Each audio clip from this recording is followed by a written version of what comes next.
Olá, pessoal. Olha, eu aqui novamente e vamos dar continuidade ao nosso curso. Na verdade, continuidade à nossa primeira aula do módulo Técnicas BV para essa nossa caminhada de desenvolvimento da habilidade de oratória jurídica visando a prova oral, né? A prova oral aí na área jurídica, né? Ou na área dos concursos jurídicos.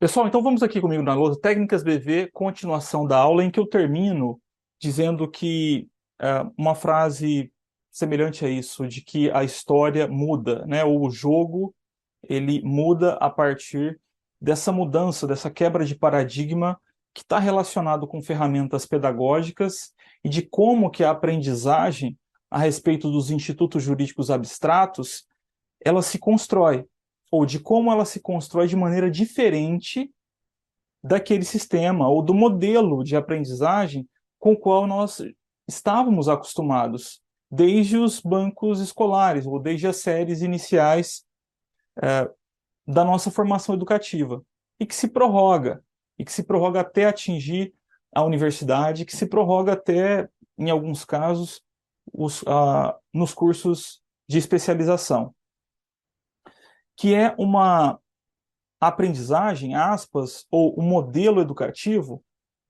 baseado majoritariamente na memorização ou na utilização da memória de véspera, na nossa memória de curto prazo, para aplicação em provas escritas. Invariavelmente, o que nós fizemos durante uma vida toda, tal como nós vimos naquela aula, era nos pautarmos em estratégias de estudo que visavam eminentemente a resolução de questões escritas, no mais das vezes questões que envolveram a definição ou uma assertividade em relação a questões de verdadeiro ou falso, de marcar a alternativa correta ou incorreta, o que acabou, de certa forma, forjando um modelo de relação com o próprio conhecimento num viés eminentemente meritório, ou em outras palavras, a melhor aprendizagem é aquela que vai atingir o melhor desempenho nessas provas escritas, que vai atingir o maior número de acertos.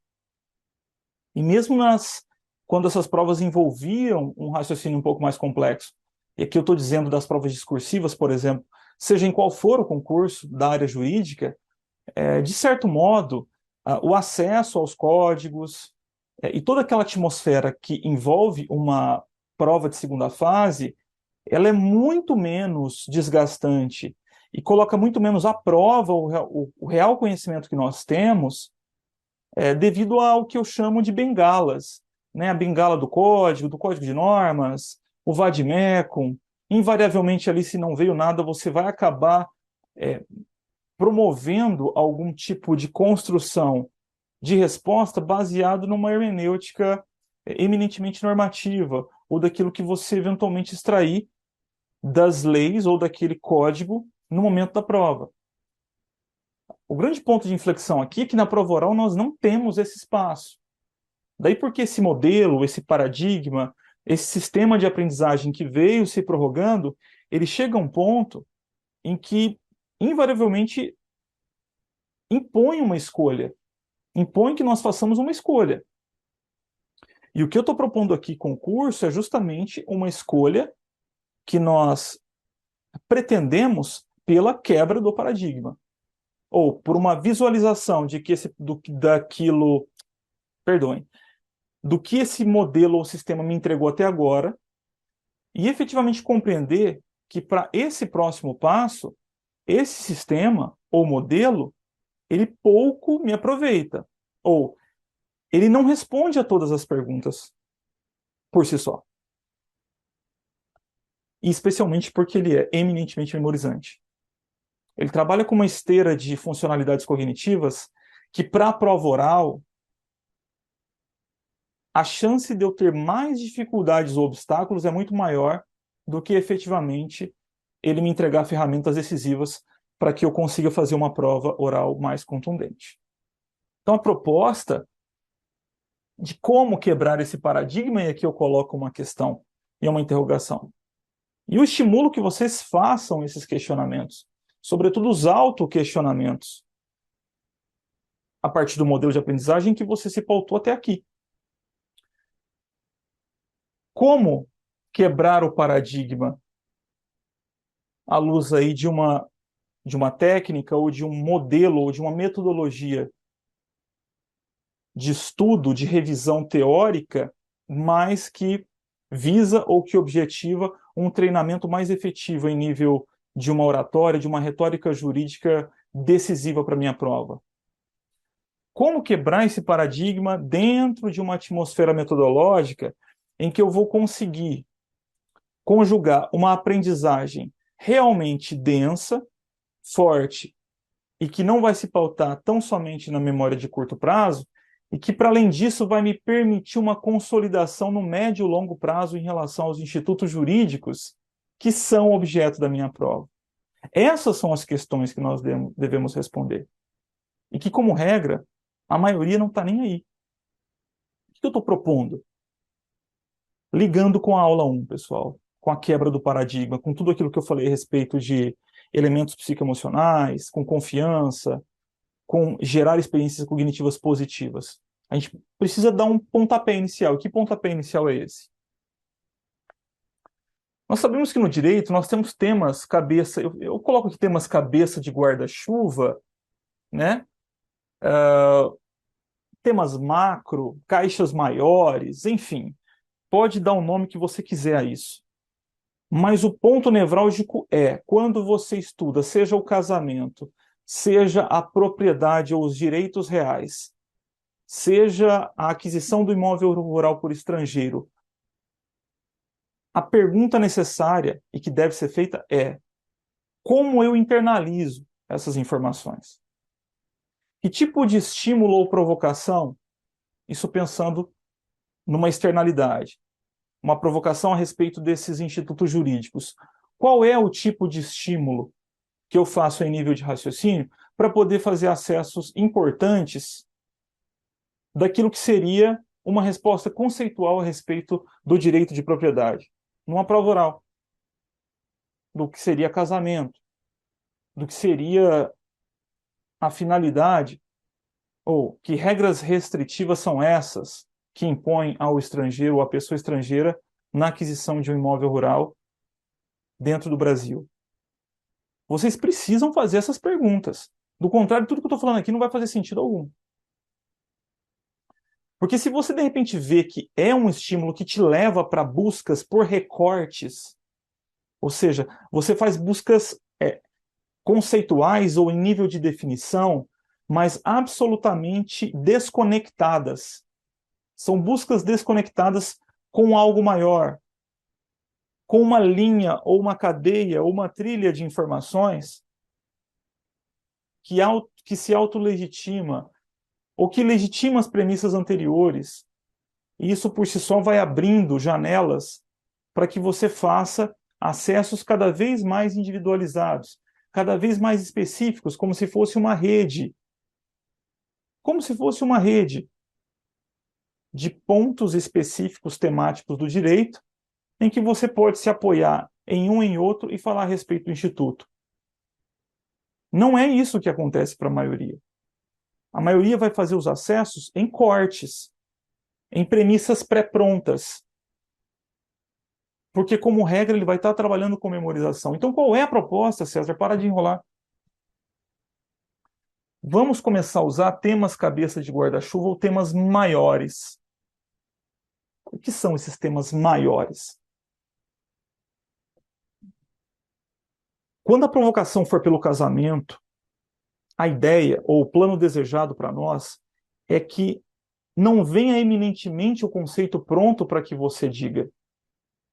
O que nós queremos com reprogramação? O que é essa reprogramação neurolinguística? O que é esses estímulos? O que são esses estímulos para que o meu cérebro utilize uma função cognitiva que está lá, mas que de repente está adormecida? Porque eu não usei durante, sei lá, décadas da minha vida adulta.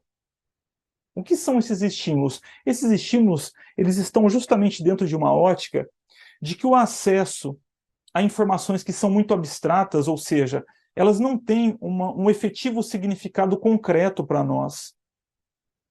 Seja no cotidiano, na prática, não é igual andar de carro, puxar o cinto de segurança.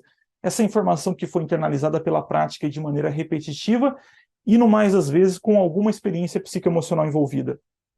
Não é assim que a gente vê o casamento enquanto instituto jurídico. Não é assim que a gente vê a alienação fiduciária. São pontos, são temas, são informações e dados que, a rigor, são absolutamente abstratos, frios. Não têm relação com a nossa vida.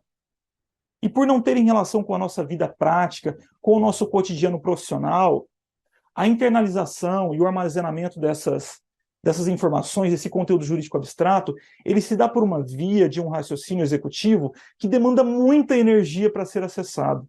Não significa que você não saiba o que é o casamento e os princípios da liberdade, a comunhão plena de vida, não significa que nós não sabemos, mas eles meio que estão armazenados dentro de um baú, em que se você coloca a mão, você tira casamento, mas a segunda mão que você coloca, você puxa multipropriedade, ou puxa cohousing. Porque essas informações, elas estão meio que aleatorizadas dentro do processo de uma cognição que funcionou durante muito tempo porque ela era memorizante, e a aplicação era em nível de uma prova escrita que você, inclusive, aprendeu a ter estratégias para resolver essas questões. E que muitas vezes você sequer usou o conhecimento que você tinha. Você não precisou usar. Porque a prova, o modelo de precificação, o modelo meritório, ele não está preocupado com quem entende ou compreende os institutos. Ele criou um sistema, uma fórmula para aferir mérito, que pressupõe quem acertar mais questões, o número maior de questões vence. O ponto é que isso não resolve a prova oral. Mas e aí, César? Esses temas cabeça de guarda-chuva, seja o casamento, seja a propriedade e os seus direitos reais, seja o direito sucessório, com sucessão legítima, com sucessão testamentária. Sucessão legítima é um tema cabeça de guarda-chuva. O casamento é um tema de cabeça de guarda-chuva que sai de forma de constituição de família, ou família base da sociedade, e casamento como sendo uma das formas de constituição de família para a Constituição de 88. Para o CC 16 era a forma exclusiva de constituição de família. Eu saio de um tema cabeça de guarda-chuva e venho desenvolvendo uma linha de raciocínio que vai passar por conceito, por natureza jurídica, princípios, características. Procedimento administrativo de habilitação perante o RCPN é a participação do Estado no casamento, por meio de um agente delegatário. As regras do procedimento, a habilitação, o requerimento, os editais, a 14.382, opa, os editais aqui mudou um pouquinho, alteração de nome pelo casamento, e que vai terminar essa historinha aqui no final com o quê? Com a morte do casamento. E que morte é essa? Divórcio. A morte de um dos cônjuges. Separação que extingue, que coloca fim na sociedade conjugal, não extingue o casamento em função da possibilidade de restabelecimento, mas, enfim, tem um papel importante. E a partir do tema cabeça de guarda-chuva, você vai desenvolver toda essa história com base na técnica do storytelling, você pode utilizá-la. De que maneira? Dissertando. Mas percebam, tema cabeça de guarda-chuva, estudar, compreender, fecha material. Antes disso, eu compreendo o casamento? Você tem que responder essa pergunta.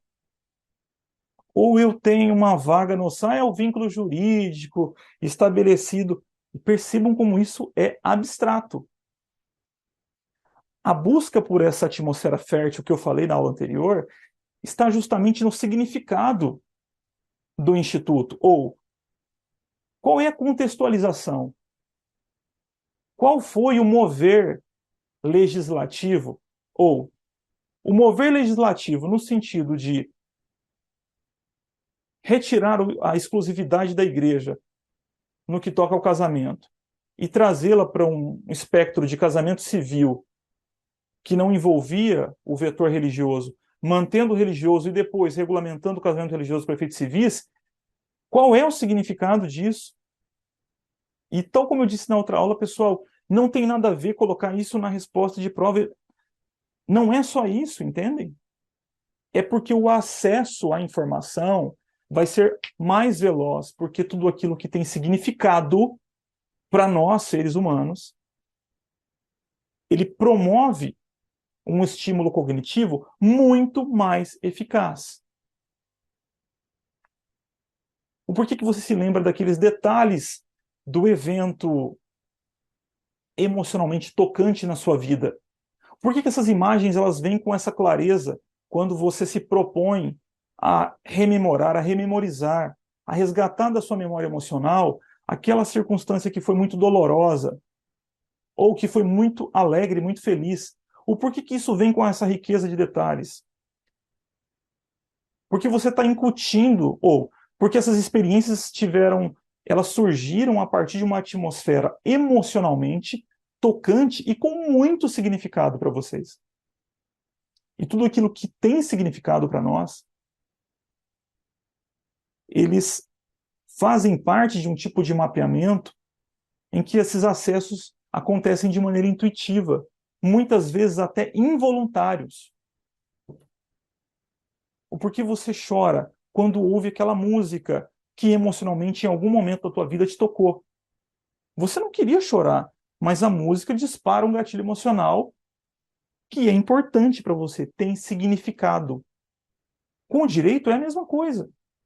O ponto é que a gente está acostumado com uma ótica de estudo entre aspas, a respeito desses institutos que invariavelmente não servem apenas para projetar provas.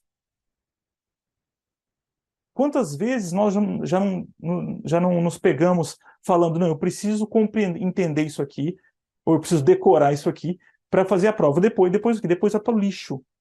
Vai para a lixeira cognitiva. Porque a memória de curto prazo ela vai se pulverizando, ela se despedaça conforme o tempo passa. Mas nós temos outras memórias. Nós temos memórias de médio, de longo prazo, mas que, em regra, vão estar ligadas ou a ferramentas de consolidação por repetição, por prática e repetição, aprender a dirigir o carro, vem para o intuitivo. Enquanto no início você estava dirigindo, se tivesse alguém conversando com você do teu lado ou atrás, você pediu, oh, pessoal, fica quieto aí porque eu estou dirigindo, porque você tinha que monitorar 3 retrovisores, vixe o rádio tocando. Nossa, era muita coisa e aquilo te deixava muito instável. A prática e a repetição faz o quê? Estou dirigindo celular às vezes, está errado, mas a gente sabe que as pessoas utilizam, eu por vezes, e mexo no rádio e estou conversando com o de trás aqui, o outro está brigando na frente. A habilidade ela se consolidou pela repetição. Também nos importa a repetição para consolidar algo que a maioria não tem, que a maioria não desenvolveu.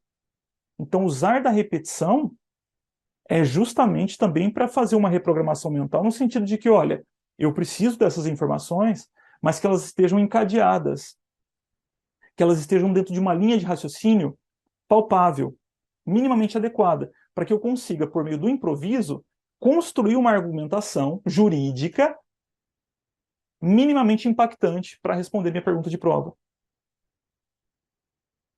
E a técnica que a gente usa muito, e eu recomendo nas bancas de treinamento, e que hoje é objeto de conversa aqui com vocês, é essa em que nós, a princípio, não vamos nos preocupar em responder pergunta de prova. A gente está preocupado aqui em quebrar o paradigma. E para quebrar o paradigma, eu tenho que quebrar o vício. Porque meio que teu cérebro está viciado com um tipo de internalização de informações que te impede ou que dificulta o processo do raciocínio por meio de uma trilha de significados que vai ajudar no processo de construção da resposta jurídico abstrata. Exemplo. O que a princípio casamento ou aquisição do imóvel rural por estrangeiro seria um acesso de recorte, Excelência, é por escritura pública. Porque meio que as pessoas vão memorizar aquilo que é... Ah, o que é essa aquisição do imóvel rural por estrangeiro? O tema cabeça de guarda-chuva. O que é a mens legis da Lei 5.709 de 71? A mens legis dessa lei está ligada com soberania territorial.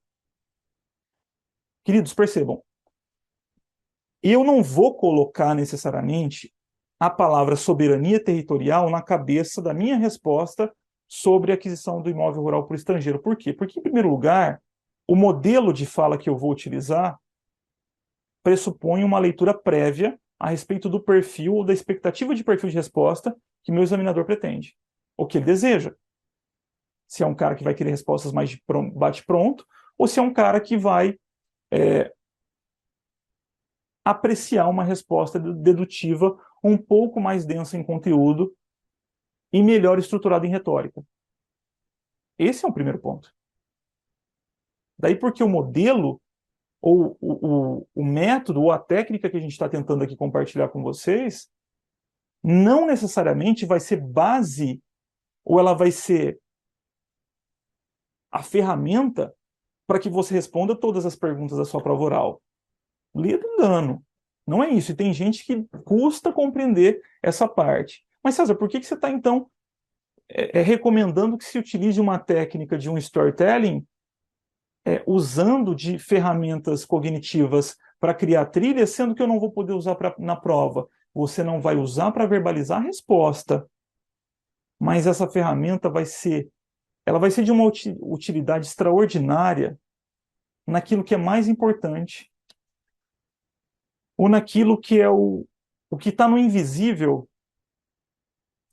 e que dá condição de você ter um desempenho muito satisfatório na tua prova, ou que vai prejudicar absolutamente o teu desempenho.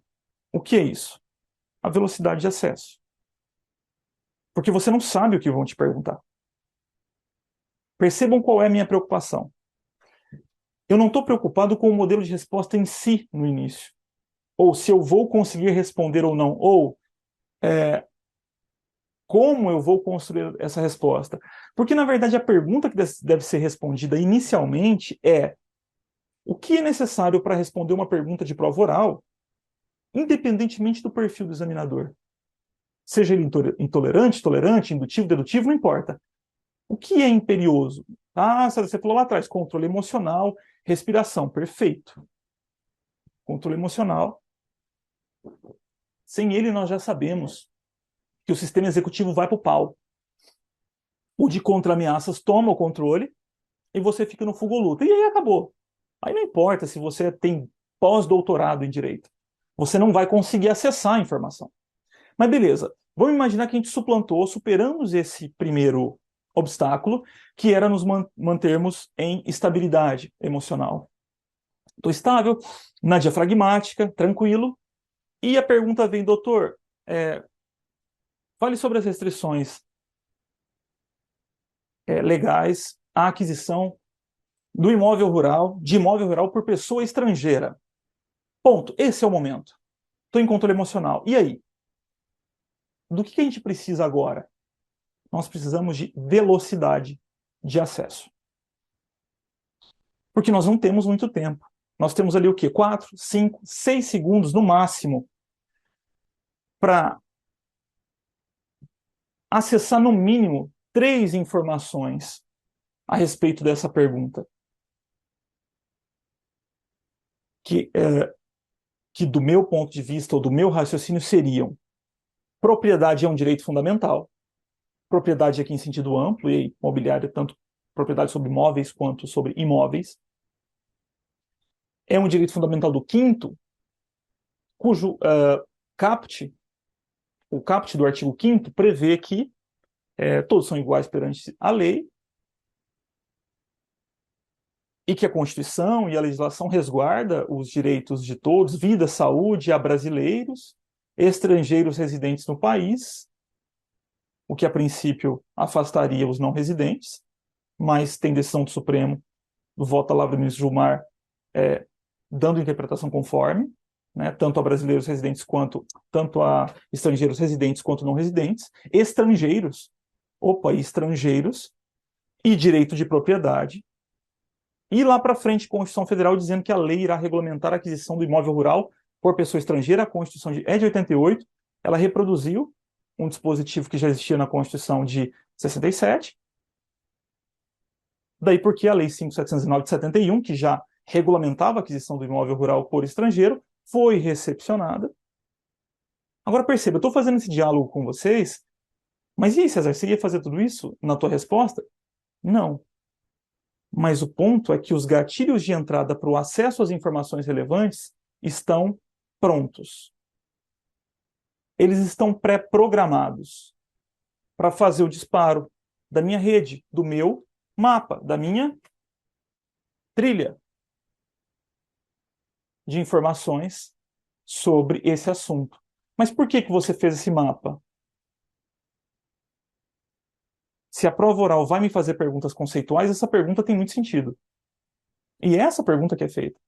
Há alguma observância, alguma imposição legal no tocante à forma ou solenidade de um negócio jurídico oneroso ou gratuito envolvendo imóvel rural e que tenha como adquirente uma pessoa estrangeira?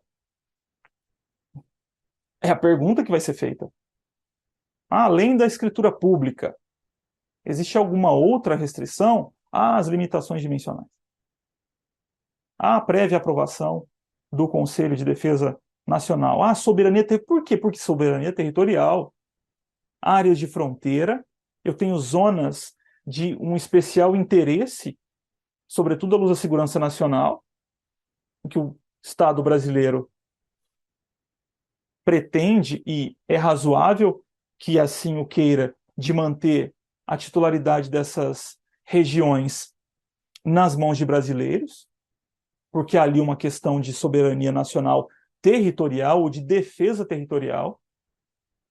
Há uma especial preocupação com as áreas ou com aqueles imóveis localizados nas imediações de áreas militarizadas, sobretudo na costa. E os significados, pessoal, eles passam a ser meio que uma terra, uma atmosfera fértil, para que as informações abstratas façam o quê? Elas se projetem. Elas não são mais abstratas em si mesmas. Elas não... A escritura pública é um requisito de solenidade para a instrumentalização da aquisição onerosa ou gratuita de imóvel rural por pessoa estrangeira. Por quê? É porque a lei assim definiu. Olha,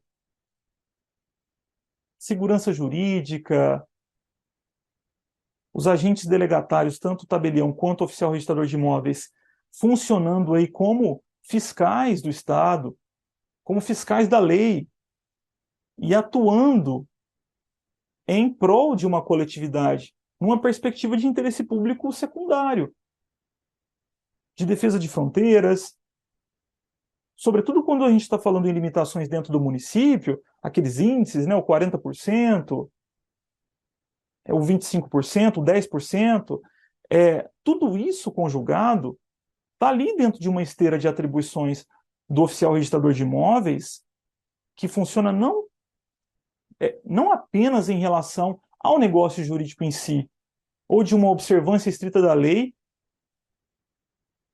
que é imposta ao oficial, mas que, sobretudo, legitima a sua atuação como um agente delegatário que está ali representando o Estado brasileiro, ou apresentando o Estado.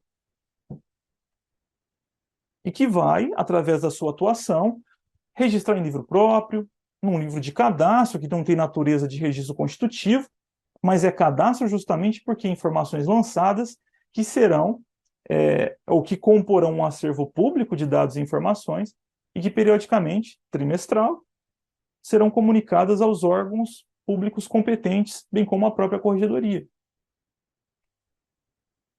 E eu não estou fazendo esforço. E vocês sabem, a gente estava conversando até agora há pouco no grupo, ali no WhatsApp, eu não me recordo da última vez que eu me debrucei para estudar sobre isso. Mas é como essas trilhas de conhecimento ou de informações, elas sedimentaram dentro do meu raciocínio jurídico, eu simplesmente tenho confiança, ou desenvolvi uma confiança a partir de muitas repetições falando sobre esse assunto. Essas trilhas, elas acabam sendo acessadas por meio de funcionalidades cognitivas que não demandam tanta energia e tanto esforço, porque pontualmente me entregam os gatilhos. É a próxima aula. Eu coloquei até um asterisco aqui, ó. E o gatilho abre a gaveta da informação. Só que eu não preciso da informação pré-ordenada. Eu preciso do gatilho para abrir a gaveta. É como se o cérebro fosse um emaranhado de bilhões de pastas de computador. E que em cada pastinha dessa, então na pasta lá da soberania territorial, vamos colocar assim, vai ter uma subpasta da Lei 5.709 de 71. E eu vou abrir a subpasta 5.709 de 71 e vai abrir lá para escritura pública, regra geral, escritura, restrições de dimensão diária, exceções, sucessão legítima, liquidação de transação entre pessoas estrangeiras, constituição de garantias ou execução de garantias reais sobre o imóvel rural, tem a MP do agro, a lei do agronegócio por trás, que incluiu duas outras exceções, atendendo aí um lobby do agro, e um lobby legítimo, de certa forma, a fim de permitir um ingresso do capital estrangeiro no financiamento do agronegócio, e aí para que esse dinheiro venha, ou para que eu crie o atrativo, eu preciso afastar algumas restrições. Então, olha, não se aplica se for para uma execução de uma alienação fiduciária por uma instituição financeira estrangeira que é credora e que tem nesse imóvel rural a sua principal garantia. E a partir disso, você cria uma relação de pertencimento com o conhecimento. E ele deixa de ser eminentemente abstrato. E ele passa a ter algum tipo de significado para você. Eu não estou dizendo que você tem que se aprofundar em entender a aquisição do imóvel rural por estrangeiro, mas ali tem 10 perguntas de prova oral que tem nichos de atração com o escopo de qualquer concurso de cartório. Que, na verdade, são regras que muitas vezes são reproduzidas ipsis literis nos próprios códigos de normas. Poxa, se nós temos como visualizar isso, qual a ferramenta que a gente pode utilizar? Cria um storytelling sobre a 5.709 de 71, em que os seus ganchos de entrada ou as suas portas de entrada nesse storytelling, que serão esses gatilhos que nós veremos na próxima aula, serão os blocos de concreto ou as pedras da trilha do conhecimento ou da trilha das informações que você vai estar grafando no seu cérebro. Uma analogia, né? Uma metáfora, como se a gente estivesse carimbando uma trilha que bateu 5.709 de 71, o primeiro gatilho, no meu caso, que abre a soberania territorial. E aqui ficou especialmente marcante para mim, porque quando eu fui compreender a mens legis dessa lei, lendo a exposição de motivos, eu fui levado para a década de 60, em que parte da exposição de motivos, né, no governo de exceção, que então à época estava no poder, no regime militar, na ditadura militar, era uma preocupação do Estado brasileiro com uma possível não, com uma provável invasão de estrangeiros no território amazônico. E que isso demandaria, ou que isso legitimaria ali uma urgência na regulamentação, na aquisição dessas áreas. Na invasão essa que nós sabemos que nunca ocorreu, como muitas coisas nunca ocorreram.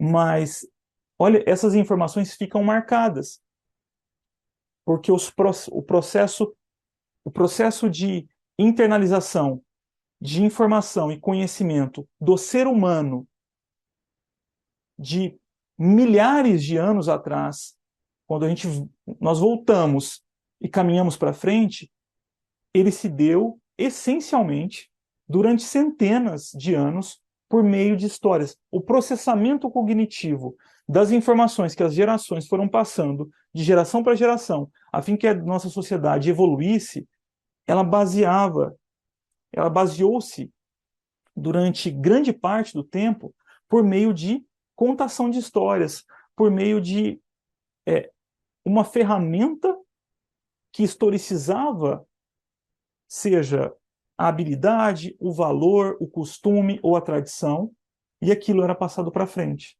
Isso tudo porque o nosso cérebro tem uma predisposição a otimizar essa informação que é recebida e que é internalizada por meio de uma história. Isso para tudo. Cultura, religião.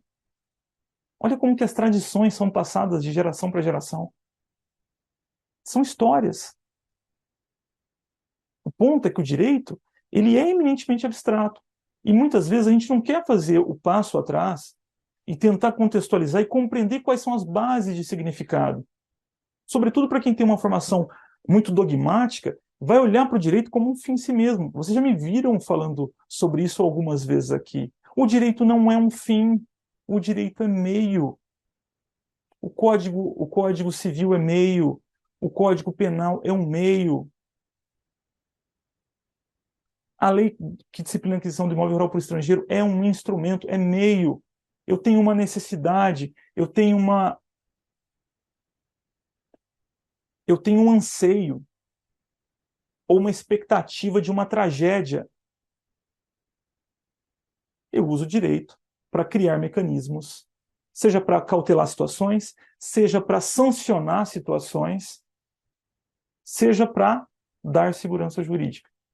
Crio funções dos agentes delegatários, distribuo essas atribuições.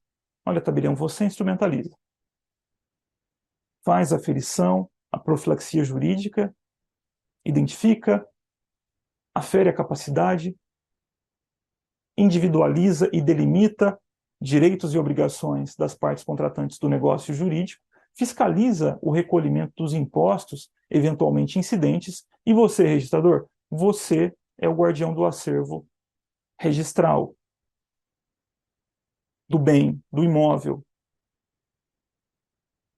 que somente vai ter a sua titularidade alterada a partir do ingresso de um título, que já houve lá uma prévia aferição, um tratamento jurídico a esse respeito, e que você vai fazer um retratamento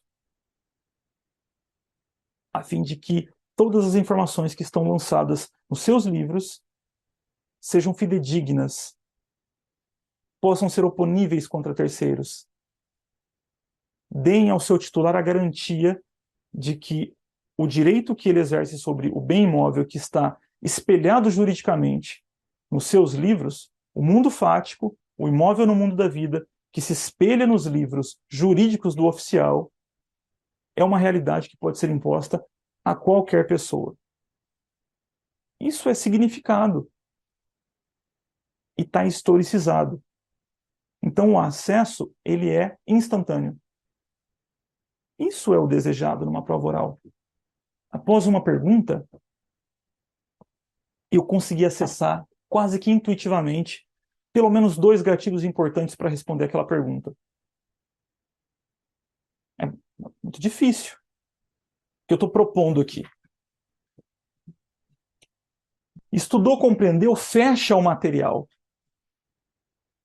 Compreendeu a posse, compreendeu obrigações, a base, conceito clássico, conceito contemporâneo, fecha.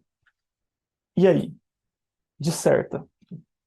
E o teu dissertar vai obedecer uma ordem que é basicamente a ordem que está no livro, mas ela vai começar direito obrigacional. Vamos colocar como um tema de cabeça de guarda-chuva. Não vou falar direito romano, mas vamos pegar aqui um tema mais... Vamos pegar o direito sucessório. Então vamos imaginar que o tema cabeça de guarda-chuva aqui fosse direito sucessório, tá? Ou direito das sucessões, né? Vou colocar sucessório, mas vocês entendem. Qual que é o... Se ele é o tema cabeça de guarda-chuva, qual é a caixa?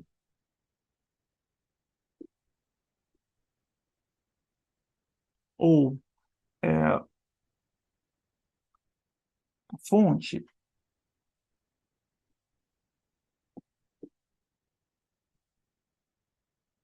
Qual a finalidade do direito sucessório? Então, é um microsistema de regras dentro do próprio Código Civil, salvo engano, o livro 5, né? Que vai disciplinar como que bens titularizados por uma pessoa natural e que foi extinta pelo óbito, percebam, qual é a finalidade do direito sucessório? Direito sucessório são regras que vão disciplinar a substituição daquele que era o titular dos direitos sobre aqueles bens, móveis, imóveis, bens imateriais, materiais, enfim.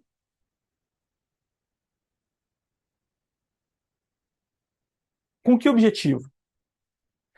Se a pessoa titularizava aquele determinado bem imóvel e ela falece, e se eu não tenho regra nenhuma para disciplinar como fica a titularidade sobre esse bem, o que essa propriedade, como que essa propriedade ficaria? Ela ficaria acéfala, ela ficaria anônima, anônima não, né? Mas ela ficaria uma propriedade sem dono. Opa, herança jacente. Percebam, tem que regulamentar.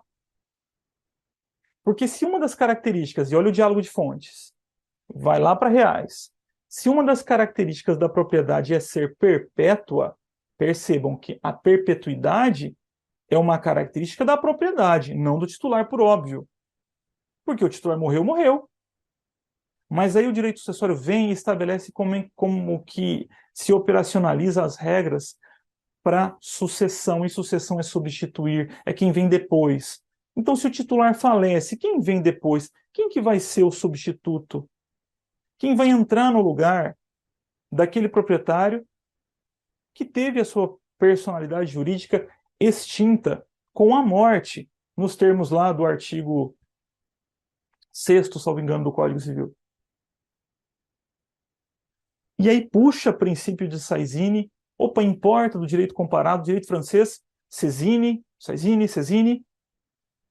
no sentido de que o óbito promove a abertura da sucessão, ou seja, o óbito do titular abre a sucessão e automaticamente transfere o acervo patrimonial deixado por ele para os seus sucessores. Direito sucessório. E quem são os sucessores? Opa, aí abre. Sucessão legítima testamentária, porque eu tenho espectros, eu tenho tipologias de sucessores distintas. Eu tenho herdeiros necessários, reservatários. Eu tenho uma ordem legal e que vincula a sucessão legítima, ou seja, aquela ordem de vocação sucessória ou hereditária que a lei determina que sejam convocadas aquelas pessoas naquela ordem para o fim de partilhar, para o fim de dividir os direitos sobre esses bens e ocupar o lugar do proprietário. Enquanto que na testamentária eu respeito o desejo de vontade última do decujus, do que hoje é decujus, mas que anteriormente estava no gozo de suas faculdades mentais e escolheu deixar a sua herança partilhando em de uma determinada forma. Aí regras, opa, legítima. E tudo isso, pessoal, dentro do quê? De uma dissertação, onde o primeiro ponto eu vou tentar sempre contextualizar, contexto, mens legis.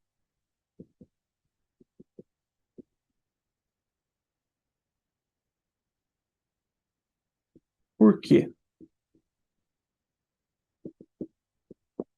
Finalidade. Para que isso existe?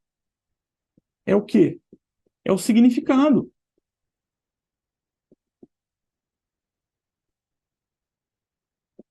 É o significado. E você faz um parágrafo a respeito disso. Pô, César, mas eu estudei e não estou muito seguro de fazer isso. Tá, abre o livro. Não é para copiar, mas é para você somente fazer certas reflexões sobre a parte introdutória daquele instituto e que teve muito significado para você e que você gostaria de planificar. E você coloca no primeiro parágrafo esse contexto, que é o significado, a mens legis, o que vem antes. Isso tudo aqui está antes do inventário, está antes da seção de direitos. Excelência, a herança, que inclusive possui assento constitucional no artigo 5º, consubstanciando-se em uma garantia fundamental deferida a todos, nada mais é do que o direito dos sucessores do decujus no que diz respeito aos bens deixados em razão de sua morte, nos termos do Código Civil, ou adotando o princípio de Sesini ou Saizini, a ordem civilista brasileira estabelece ou possui regra expressamente prevista no Código Civil, no sentido de que o óbito promove a abertura da sucessão. Na medida em que eu estou aqui improvisando o enfrentamento de uma pergunta específica, mas por óbvio, sem ir lá para o direito romano, sem ir lá para falar do povo hebreu, que está aqui dentro do espectro histórico e de contextualização do direito sucessório, sem trazer os elementos da religião, que também estão muito presentes ali na base de significado, e de uma construção histórica importante. Não vou falar do costume da primogenitura inglês, que tirava das mulheres, ou que retirava as mulheres da linha sucessória de possibilidade de recebimento da herança. Não, mas todos esses significados eles estão meio que funcionando dentro da minha cadeia de um raciocínio cognitivo importante para que eu acesse as informações que eventualmente que me serão solicitadas pelo meu examinador. Contexto. E depois? Depois, aí é projeção de prova. Bom, tem um contexto e o que é? O que é conceito? Segundo parágrafo, vai dizer o que é. Para doutrina, para lei, para jurisprudência, não sei. Só que percebam, você está dissertando. E esse dissertar pressupõe, vai dar algumas olhadinhas, tudo bem. Mas o dissertar pressupõe, pessoal, que vocês estejam raciocinando. Porque quem chegou a dar uma olhada no livro, quem comprou o guia definitivo da prova oral lá que eu recomendei para vocês, vai ver, não sei em que página, o professor Márcio Duarte Coelho, Luiz Manuel Borges do Vale, vão falar que o que é uma resposta de prova oral? É uma dissertação falada. Opa, dissertação falada, por quê? Porque na dissertação vocês utilizam de muitas ferramentas e recursos retóricos.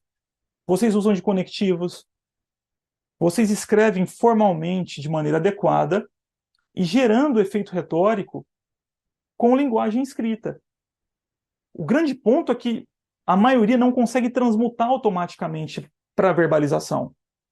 Então, por meio de uma ferramenta, de uma metodologia de estudo e de consolidação associado com uma ferramenta de PNL, o que a gente está fazendo aqui? Eu estou construindo o meu raciocínio jurídico pensado, planificando, e depois eu vou usar uma técnica da oratória cênica para poder fazer a consolidação das trilhas, que é justamente a possibilidade de ter acesso a toda essa informação que eu tenho retida no passivo, que me dá a possibilidade de dissertar sobre o assunto, mas que no momento em que eu preciso instrumentalizar no verbo, eu não tenho a mesma qualidade de comunicação. Então eu pego a outra ferramenta, conjugo com essa, e aí eu começo a ter essa historinha um pouco mais próxima da minha vivência. E depois, imaginando o sucessório, conceito, o que é o direito sucessório, a divisão legítima, intestamentária, substituição, convocação dos sucessores para titularizar tanto bens, tanto patrimônio, titularizar os débitos não, né? Mas após a aferição de eventuais débitos deixados pelo decujus, o acervo patrimonial positivo será partilhado, seja pela via das regras da sucessão legítima, seja pela via da testamentária, aos herdeiros. E essas regras estão onde? Estão no Código Civil. E existe algum mecanismo, olha, percebam, conceito, e algum mecanismo jurídico que deve ser observado compulsoriamente para que essa substituição à sucessão se efetive? Sim, inventário. Se for pelo testamentário, tem um testamento, mas que depois vai ter que ser objeto de uma abertura, um procedimento específico, e eu vou precisar partilhar esses bens. Então vem conceito mais natureza jurídica, lembrem sempre, coloquem junto, e o conceito vai puxar um terceiro parágrafo. Quais são esses mecanismos que estão ligados com a instrumentalização ou efetivação da finalidade do direito sucessório ou dessas regras? E aí vem aqui inventário judicial, extra, resolução 35 do CNJ, percebam. E depois, César? E depois pode vir um parágrafo para herdeiros, os tipos,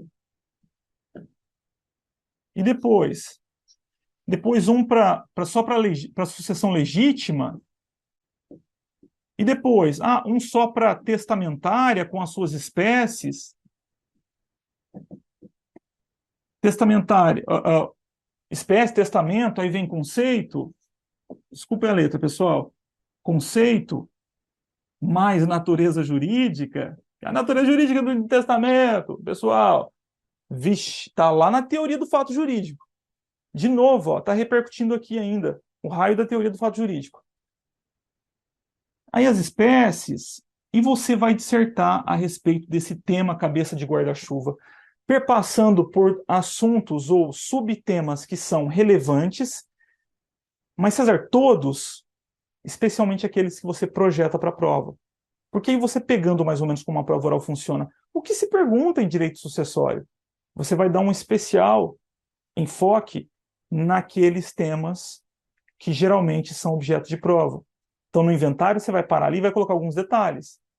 Olha, o inventário judicial, regras processuais específicas, tem regra de competência a ser observada. O último domicílio de cujos,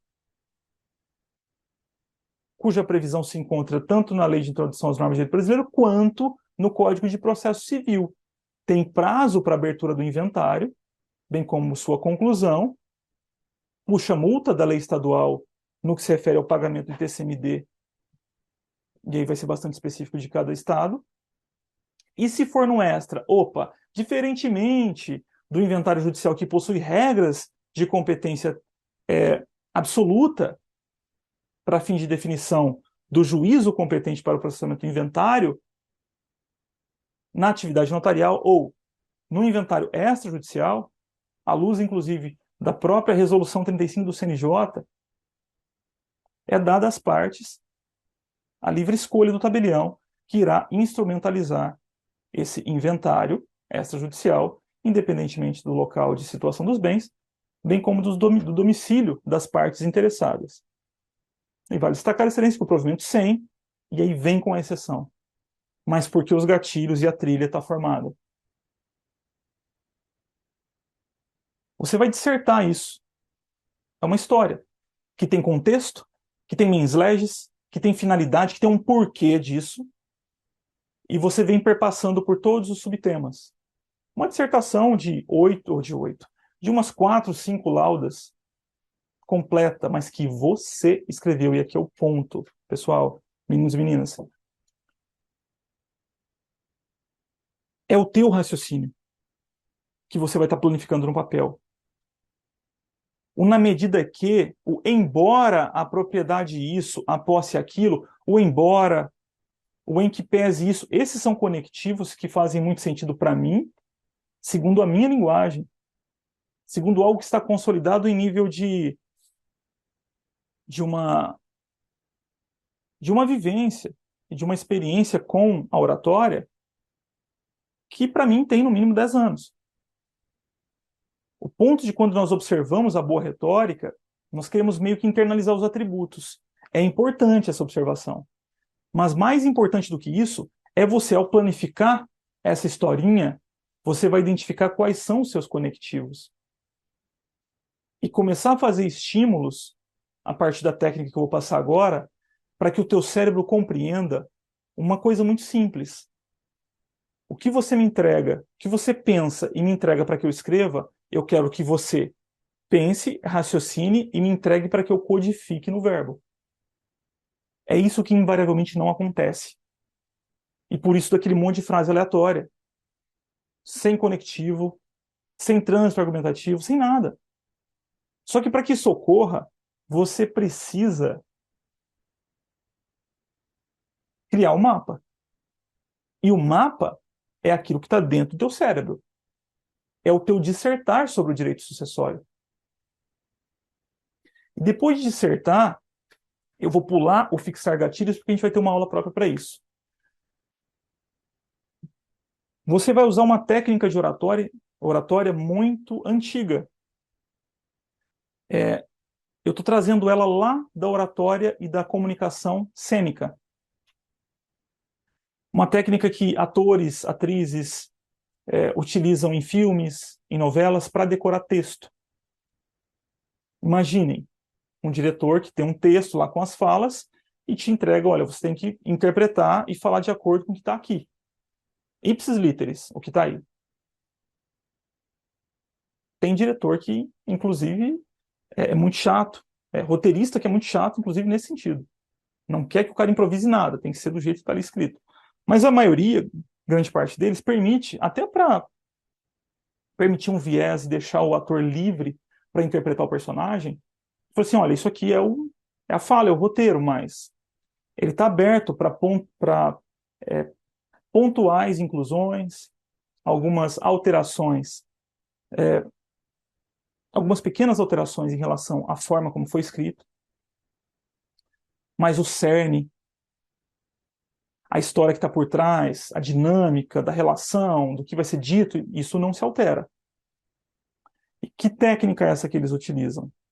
É uma técnica de leitura por repetição, e porque é teatro, e porque é cênico, porque é novela, porque é filme, o que tem em um filme, e o que tem numa novela, e o que tem no teatro. O que são as cenas? São mini histórias. Eles gravam uma cena X. É uma historinha do que aconteceu com aquelas duas pessoas naquele cômodo. Porque às 10 horas chegou, e chegou muito enérgica, porque tinha saído de uma reunião muito estressante e gritou com a sua filha. Essa, apavorada, corre para o quarto. É uma história, é uma mini história. E utilizando a técnica da repetição ou da leitura solitária em repetição cíclica, ou seja, eu faço leitura em cima de leitura do texto que eu pretendo memorizar a história, porém sem o viés de decorar as palavras. E por que ela vai ser importante para nós aqui? Porque a maioria, quando chega sem sequer saber qual é o ritmo, ou o melhor ritmo de fala que ela tem para poder simular ou treinar uma resposta de prova oral. Então, para além de servir para além de ser uma técnica que vai promover estímulos de uma memorização e de uma criação de trilhas em relação ao texto que você criou, ela vai servir também para que vocês façam um treinamento de cadência e ritmo de fala.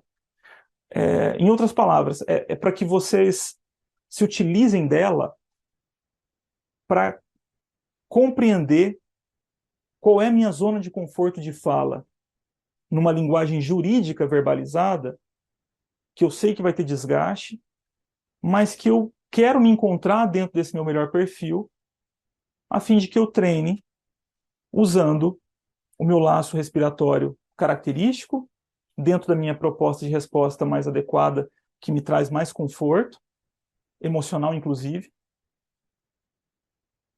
E a partir da repetição dessas leituras, uma em cima da outra, e depois utilizando a técnica dos gatilhos, o que isso pretende, ou o que ele objetiva? Fazer com que aquela história, esse texto que você criou, que a princípio seria uma dissertação a respeito de direito sucessório, que ele forme uma cadeia de informações, ou uma trilha de entradas a partir de palavras específicas, gatilhos, para que o teu cérebro processe isso de uma maneira macro, conjunta. E depois, a partir dos estímulos que você vai fazer com os gatilhos, nós estamos buscando uma reprogramação cognitiva.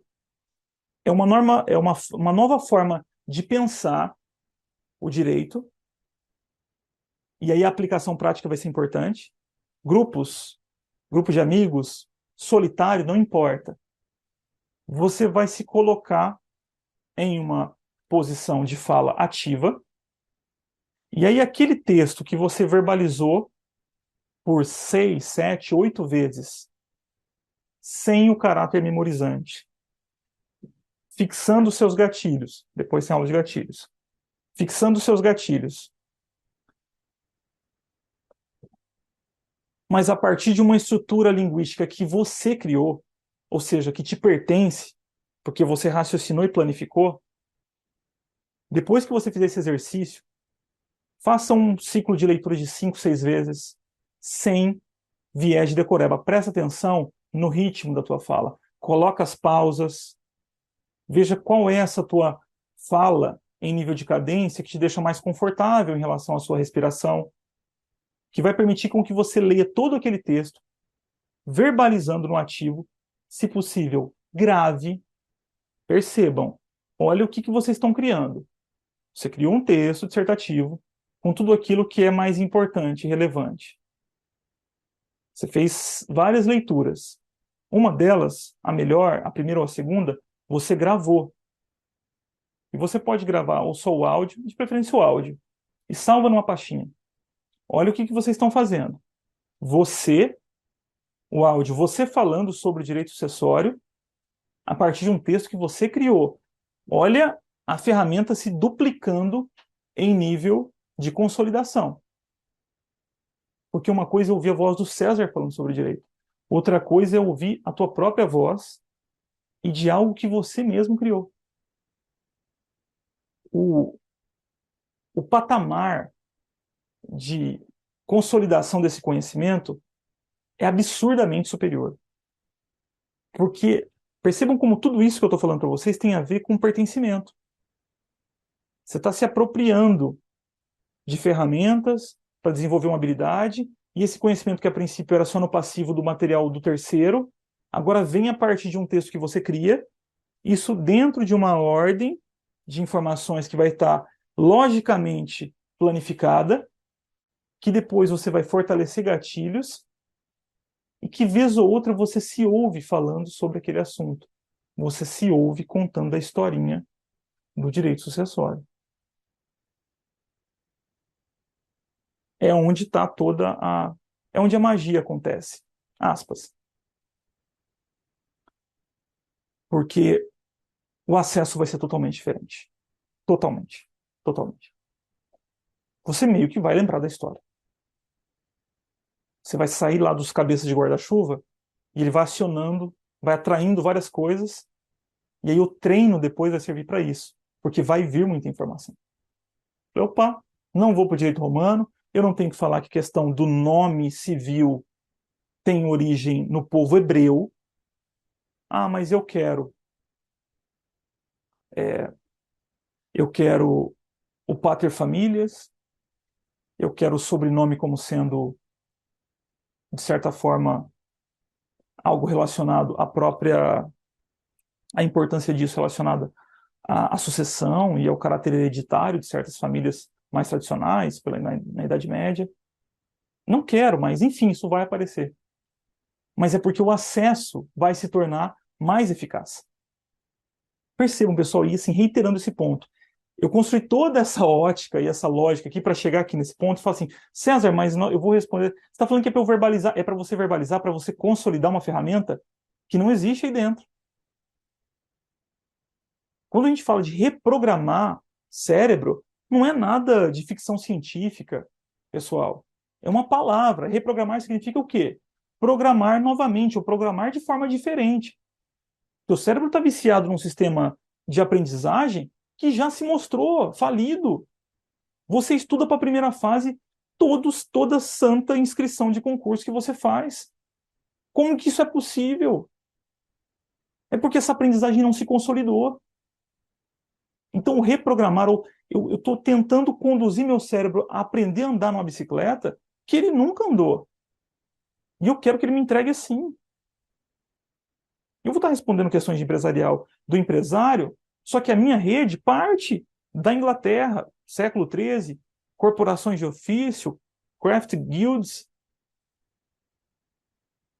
teoria subjetiva, tinha que pagar tributo para a rainha, as corporações de ofício só era empresário aqueles que tinham ali aquele vínculo, teoria objetiva ou teoria dos atos do comércio.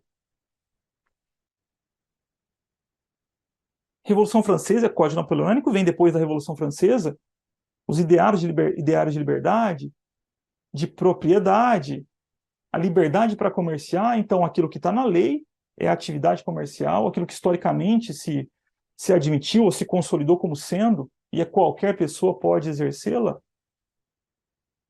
avança, influencia o Código de 1850, avança. Tinha um anexo no Código Comercial de 1850 com essas atividades, baseado nessa teoria. Teoria italiana, teoria da empresa, atividade econômica ou teoria subjetiva moderna, é uma cadeia de informações que não está mais aleatorizada. Ela está ligada. A gente vai ter uma visão macro do quadro. Nós vamos enxergar o quadro todo. E o treino e a repetição vai te dar a expertise necessária para que você promova as filtragens. E aí, com os elementos de retórica, de construção argumentativa, de trânsito, você vai brincar. Portanto, excelência. Apesar de a definição de comerciante ter perpassado por teorias que vão desde a teoria corporativista na Inglaterra, passando pela teoria dos atos do comércio na França, até chegar à teoria italiana, atualmente adotada no artigo 966, atualmente, nos termos de expressa dicção do Código Civil, especificamente do referido dispositivo legal, empresário é o sujeito que exerce uma atividade economicamente organizada de forma profissional para a circulação de bens ou prestação de serviços. Ponto. Indutivo. Mas eu fui à Inglaterra, passei pela França, contextualizei, dificilmente eu seria interrompido. Porque eu estava conduzindo, e aí entra o trânsito argumentativo. Eu não vou ficar contando a historinha da teoria corporativista, mas essas informações, quando gatilhadas, elas podem fazer algo extraordinário. Percebe? Técnica, então, da verbalização ou das repetições lá da arte cênica é pegar esse texto, fazer verbalizações repetidas 1, 2, 3, 4, 5 vezes. Esse texto, pessoal, vai para o fichário e é o teu material de revisão de véspera de prova. É ele. Não é o material da BV. Porque se você construiu, você vai suprir lacunas nele. Pois no verso, você pode entrar com o material da BV com jurisprudência, com o enunciado J da Jornada de Direito Civil. Você vai complementar ele. Mas ele é a base do teu entendimento sobre o direito sucessório. Isso demanda mais tempo, demanda mais energia, porém você faz uma vez.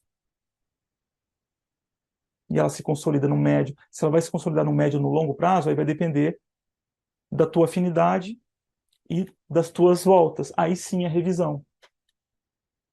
Aí sim eu vou revisar o direito sucessório. Eu não vou estudar de novo, eu vou revisar.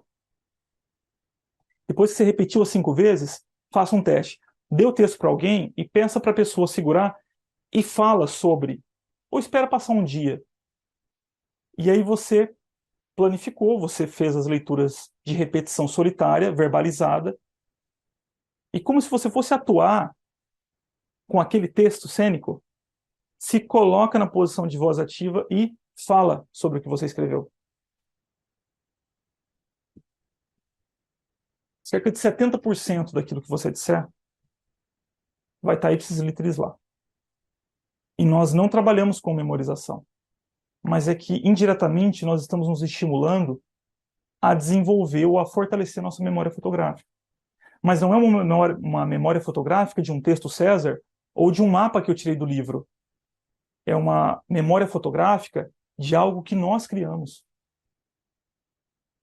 É a nossa trilha, é o nosso caminho. E meu cérebro vai compreender essas coisas. E ele vai meio, por vezes, nós vamos nos lembrar até do asterisco. Ah, não, mas eu grifo ali de vermelho porque o que são as cores dos marca-textos que você usa de forma ordenada? O vermelho ou o rosa para as hipóteses proibitivas ou para as hipóteses excepcionais. Você está trabalhando com memória fotográfica. Você está tentando estimular a memória fotográfica para que teu cérebro se lembre. Então percebam, não é que nós não vamos trabalhar com memória. Eu não quero essa memória de curto prazo, memorizante exclusivamente. Mas eu quero a minha memória fotográfica, eu quero a minha memória emocional, que ela se lembre daquele episódio em que eu falei sobre a aquisição do imóvel rural para o estrangeiro. E que quando eu coloquei nas exceções, sucessão legítima, execução, constituição e execução de garantias reais imobiliárias, ou liquidação em transação entre pessoas jurídicas,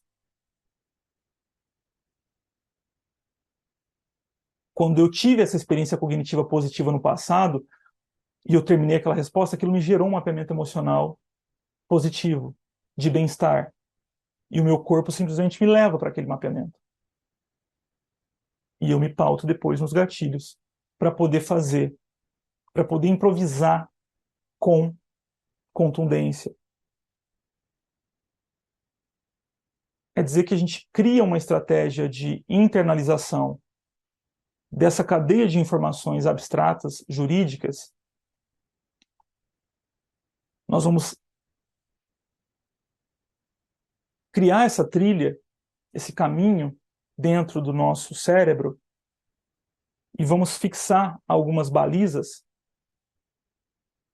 para que elas sejam os atalhos para acessar informações importantes.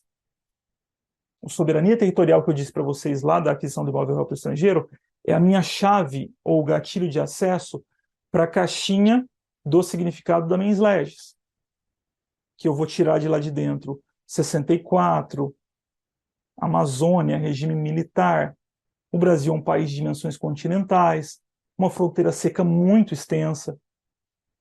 Eu preciso me preocupar enquanto Estado para defender a minha soberania.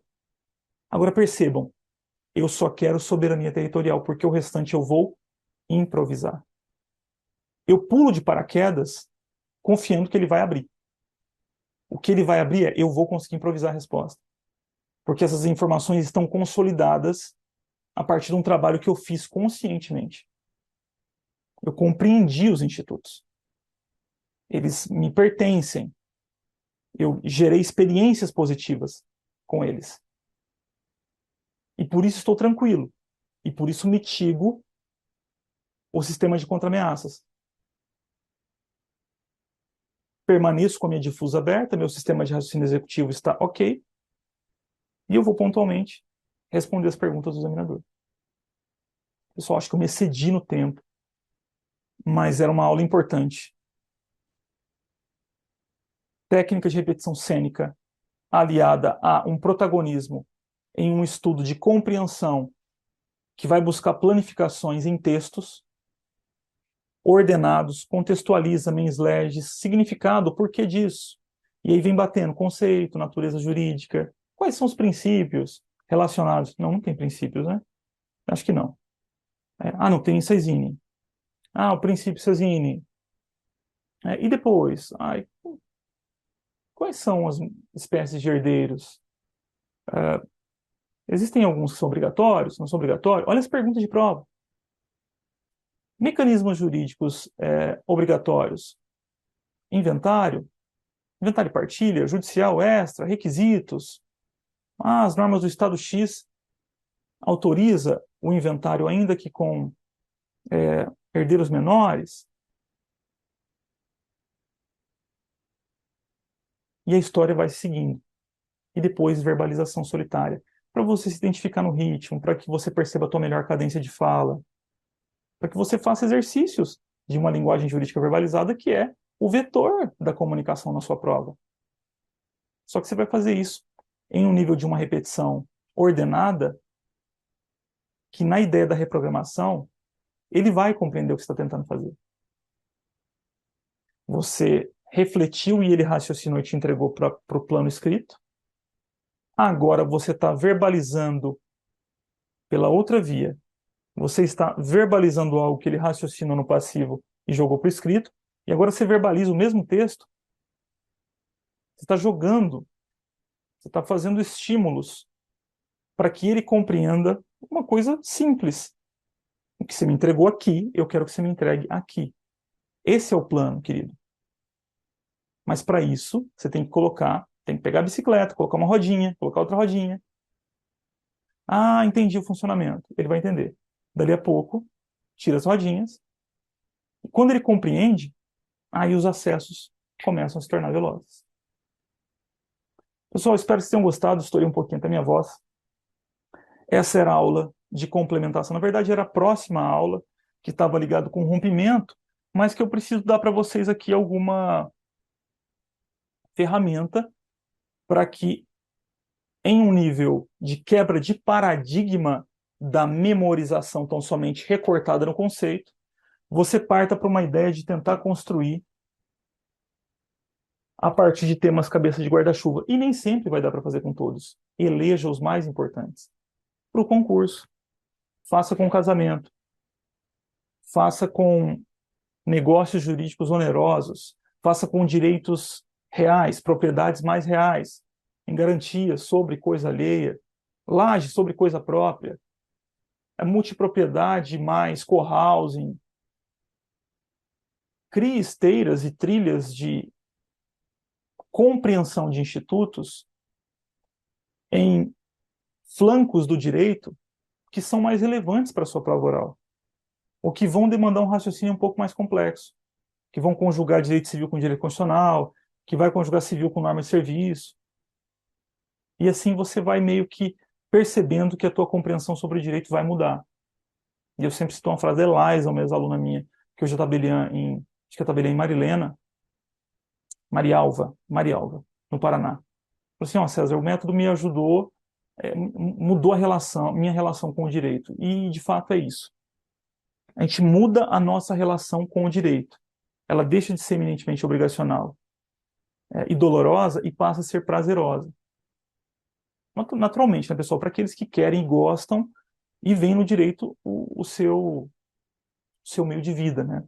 Ou o direito como sendo, nesse caso, a compreensão e desenvolvimento da habilidade para acessar cargos e funções públicas relevantes que vão dar a você condição de atingir uma aspiração profissional na sua vida. Espero que vocês tenham gostado, espero ter contribuído aí com a caminhada de vocês. Essa é a aula 2. A próxima aula é a aula de gatilhos, que eu vou fazer sentado, porque eu vou mostrar o MindMeister para vocês, e que meio que complementa o que a gente tratou aqui. E vai ser uma aula mais prática, porque a técnica de gatilhos é a ferramenta para promover tanto revisão quanto a consolidação daquilo que vocês constroem aqui. Pessoal, um grande abraço no coração de vocês e nós nos vemos na próxima. Até mais.